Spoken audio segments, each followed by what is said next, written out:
नाम शाहिद सलीम है और मैं बाइबल मुक़द्दस का स्टूडेंट हूँ। इससे पहले मैं सवाल करूँ, मैं अपने ईमान को शो करना चाहता हूँ कि मैं उस खुदा को मानता हूँ जिस खुदा ने आसमान और ज़मीन को बनाया। भाई साहब, आप मुस्लिम हैं क्या नहीं है? सर क्रिश्चियन हूँ मैं। हाँ तो बोलिए ना क्रिश्चियन है, फिर आप सवाल पूछिए ना, क्योंकि अगर आप मुस्लिम है तो मैं सर यहाँ पे 7-8 लोग क्रिश्चियन हैं जो सवाल करना चाहते हैं, मेरे पीछे खड़े हैं। हाँ, एक के बाद एक को मौका मिलेगा। Okay, thank you sir, wonder of thanks sir. Sir मैं उस खुदा को मानता हूँ जिसने आसमान और ज़मीन को बनाया। सर प्लीज, खुदा यीशु मसीह को जो कुंवारी मरियम से पैदा हुए, सलीब पर मुए, दफन हुए, तीसरे दिन मुर्दों में से जी उठे और आसमान पर चले गए। मेरा ईमान है कि वो हमको लेने के लिए आएंगे। मेरा सवाल है आज का सर कि बाइबल मुकद्दस में सिर्फ एक शादी की परमिशन है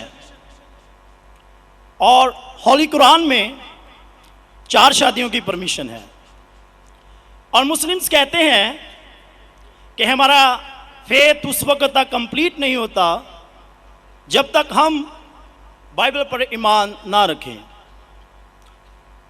ये उसी बाइबल की बात कर रहा हूं जो असल वाली है, और बाइबल दूसरी शादी को ज़िना करार देती है। होली कुरान में 70 हुरों का जिक्र है। मेरा पहला सवाल यह है कि उन 70 हुरों का आसमान पर क्या पर्पज़ है जो हमारे भाइयों को मिलेंगी, और सेकंड सवाल यह है कि क्या आप फिर भी ईमान रखते हैं? एक सवाल, आप शायद उर्दू जानते नहीं, एक सवाल क्या एक सवाल सर एक ही सवाल है, सारा एक ही सवाल है सर, शॉर्ट हो गया लेकिन एक ही सवाल है। एक सवाल में 2-3 सवाल पूछ चुके हैं, तो क्या सर मेरा सवाल ये है भाई साहब आपका सवाल मुकम्मल हो गया, आप डॉक्टर साहब का जवाब समाप्त फरमाइए। जवाब सुनिए, सवाल समझ गया मैं आपका सवाल दोहराऊंगा। आपने कहा कि मुसलमान का ईमान है कि वो बाइबल में मानते हैं, ये बिल्कुल गलत है। कुरान मजीद में कहाँ लिखा है कि बाइबल को मानना चाहिए?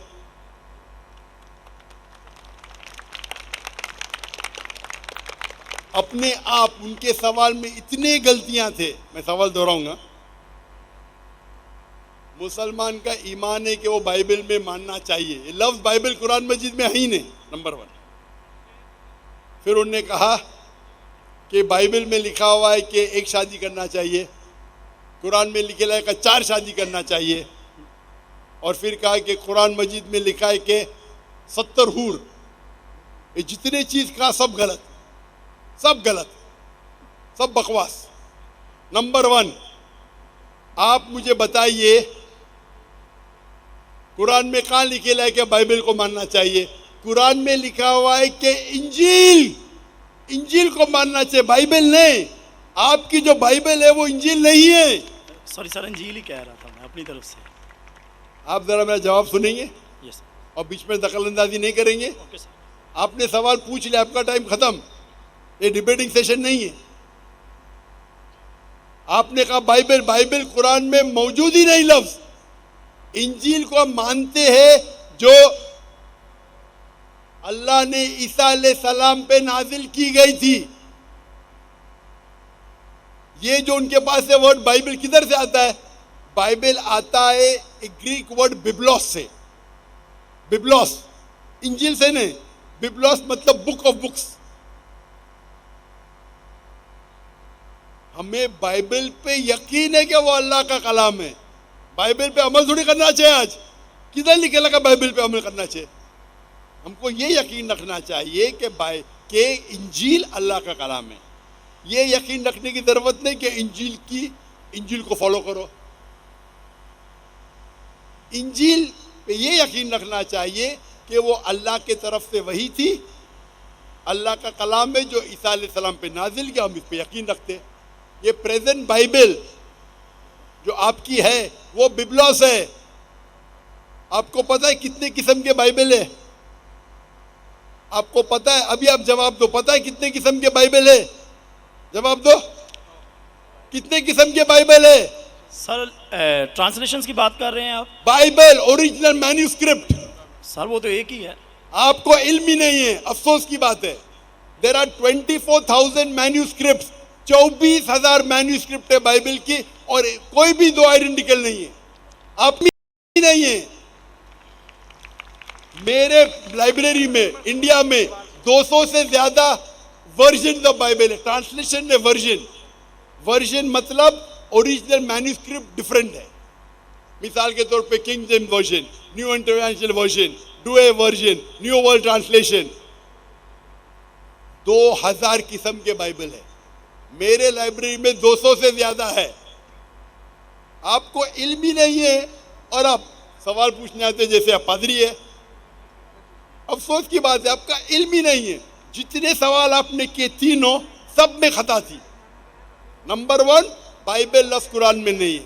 नंबर 2 काबी ने लिखा कि बाइबल पे अमल करो। ये ईमान रखो कि इंजील अल्लाह का कलाम है। हम मुसलमान मानते हैं कि इंजील अल्लाह का कलाम है, लेकिन जो बाइबल आज है वो इंजील नहीं है, वो मिलावट है। अल्लाह का कलाम होगा कुछ चीज जो कुरान से मिलती है, हमें कोई इतराज नहीं। पैगंबर का कलाम है, हिस्टोरियन से पोर्नोग्राफी है। पोर्नोग्राफी, जैसे मैंने पहले भाई को कहा, अगर आप मुझे 1 अरब रुपया भी देंगे तो मैं एज़ेकिएल चैप्टर 24 पढ़ ही नहीं सकता हूँ, क्योंकि वो पोर्नोग्राफी है। तो पहला आपका जो सवाल था, सवाल के पहले आपने कहा कि बाइबल कुरान में लिखा है कि बाइबल को मानो, बिल्कुल गलत है। उसका जवाब दे दिया। दूसरा सवाल, दूसरा आपने कहा कि बाइबल में लिखा है कि एक शादी करना चाहिए। मेरा चैलेंज है, आप बताओ किधर लिखेला है बाइबल में एक शादी करना चाहिए? रेफरेंस दो। आप झूठ बोल रहे, आप रेफरेंस दो, किधर लिखा है बाइबल में कि एक शादी करना चाहिए? उसका माइक्रोफोन खोलो, रेफरेंस दो। कौन से बाइबल के रेफरेंस में लिखा एक शादी करना चाहिए? भाई साहब, मैं रेफरेंस पूछ रहा हूं, आपके पास रेफरेंस बाइबल में किधर भी नहीं लिखा है कि एक शादी करना चाहिए? भाई साहब जवाब दो, अभी माइक्रोफोन ऑन है। बाइबल में किधर लिखा है कि एक शादी का? पढ़ो पढ़ो पढ़ो, तहकीक करो। 10 बार भी पढ़ेंगे तो किधर नहीं मिलेंगे आपको। जी सर, मैं रेफरेंस पढ़ना चाहता हूं सर। हाँ, रेफरेंस दो पहला। कौन सा रेफरेंस? मैथ्यू। सुनो सुनो सुनो सुनो, आपने कहा था कि बाइबल में लिखा है एक ही शादी करना चाहिए, ये चाहिए मुझे। तो दूसरा कुछ भलता बोल के फिर बोलेंगे उसके मानी ये है, तो लोग को बेवकूफ मत बनाओ। पढ़ो मैथ्यू। सर मैथ्यू चैप्टर 5 और वर्स है 31। ये भी लिखा था, लिखा है। छोड़, मैं खोलता हूँ जरा इधर, यहाँ नेट चल रहा है क्या? Bible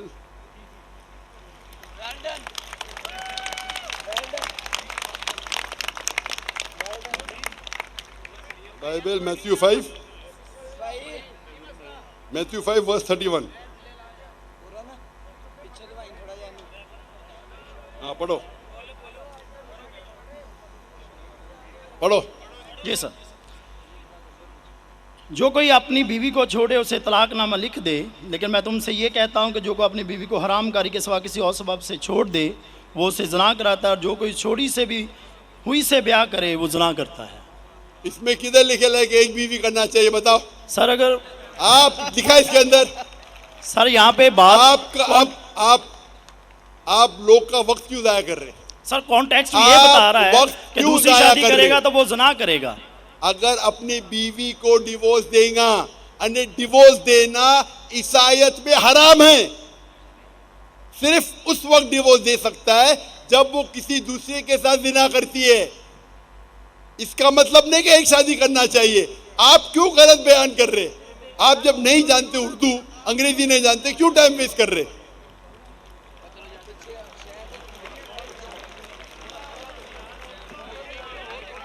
It has been said of the old times। और ये मैं चौरी साहब इधर ले आओ हुन कहदा, ये जो बाइबल का है, gospel of Matthew chapter number 5 verse number 31, it has been said of the old times that whosoever thou shalt not divorce his wife, whosoever divorces his wife unless it be for fornication has already committed adultery।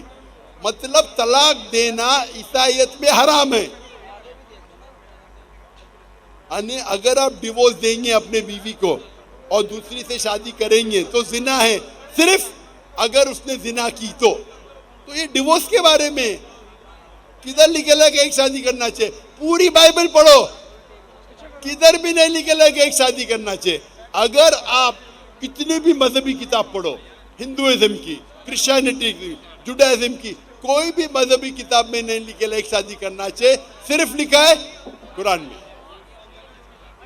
Quran में अल्लाह ताला फरमाते सूरह निसा में, सूरह number 4 आयत number 3 में, आप अपनी पसंद की बीवियां करो, 2, 3 या 4, लेकिन अगर आप आपस में अदल नहीं कर सको तो सिर्फ एक। ये सिर्फ एक, सिर्फ कुरान में है, कुरान मजीद के अलावा कोई भी मजहबी किताब में नहीं है। आप बोलते कुरान मजीद में निकला 4 बीवी करना चाहिए, आप वो कुरान मजीद की आधी आयत कोट कर रहे। पूरी आयत में लिखा है आप अपनी मनपसंद बीवियों से शादी कर सकते, चाहे 2 हो, 3 हो या 4 हो, लेकिन अगर आपस में अदल नहीं कर सकते तो सिर्फ एक, सिर्फ एक। मतलब इस्लाम में एक से ज्यादा बीवी करने की इजाजत है, 2, 3 मैक्सिमम 4, लेकिन अगर एक से ज्यादा बीवी रखते हैं तो आपको आपस में अदल करना चाहिए। इसके ऊपर तो मैं तफसील से बात किया हूं, अभी वक्त नहीं है। तो ये भी आपकी गलत फहमी है। नंबर 1, बाइबल और इंजील सेम नहीं है। कुरान में कहीं नहीं लिखा लगा बाइबल पे ईमान लाओ, इंजील पे ईमान लाओ, क्या वो अल्लाह की वही है, ईसा अलैहिस्सलाम पे नाजिल की। पॉइंट नंबर 2, कुरान बाइबल में कहीं लिखा ही नहीं कि एक बीवी करो, ये गलत बोल रहे आप। और कुरान में लिखा हुआ है कि आप शादी कर सकते 2, 3 या 4, अगर अदल नहीं कर सकते तो सिर्फ एक औरत से। तो तीनों आपके गलत। चौथा सवाल, कुरान में लिखेला है कि 70 हूर, कहाँ लिखेला है? हवाला दो कुरान का। सर कुरान में तो नहीं, लेकिन हमारे मुस्लिम भाई जो हमारे साथ रहते अरे हैं, तो चलते मुस्लिम भाई फिरते, को क्यों देखते? इस्लाम समझने के लिए, इस्लाम समझने के लिए कुरान का मुताला करो, मुस्लिम भाई को मत देखो। मैं अगर ईसाई का मुताला करने के लिए आपको देखे लगूंगा तो प्रॉब्लम हो जाएगा। इसीलिए तो मैं जानता हूँ ईसाई मजहब क्या है। मैं आपको देख के थोड़ी ईसाई मजहब समझ रहा हूँ। मैंने तकरीर में कह चुका हूँ, मजहब समझने के लिए मजहब की किताबों का मुताला करो। आप किधर भी किसकी भी बात आके बड़े मजमे में सवाल करते 50,000 लोग के बीच में, कम से कम तहकीक तो करो सवाल करने के पहले। चारों चीज आपने गलत की, ये बात सही है, उसका जवाब अब मैं दे चुका हूँ। ये हदीस में लिखा है वो अलग चीज है, कुरान में नहीं लिखा है, उसका जवाब मैं दे चुका हूँ। माइक